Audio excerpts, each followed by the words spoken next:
All right, next thing we're going to do is we have free cash flow.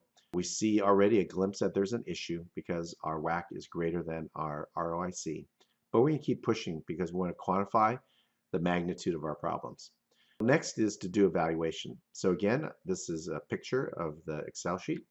We'll go to Excel and we'll click on valuation.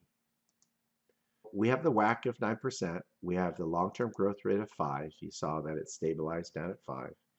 The first thing we're going to need, in addition to free cash flow, which we just derived, is the terminal value or the horizon value. And this, we use the perpetual growth formula. We grow free cash flow one more year. N27 is the free cash flow right there. N27, free cash flow for 2020. And we grow it one more year by multiplying times 1 plus the growth rate, 1 plus this number, 5%. We divide it by the WACC minus the long-term growth rate. That's a very important formula. That's called the constant growth formula. And so we ended up with 1,260 as our horizon. Now this number represents the sum of free cash flows from running the business plus the terminal value, right? So our cash flows for years 1, 2, 3, 4, or specifically 2017, 18, 19, and 20 are these numbers. Now we're ready to do the valuation. You may recall from way back how we do this. Value of operations is the NPV of the cash flows. And here we use the WACC and we take the NPV.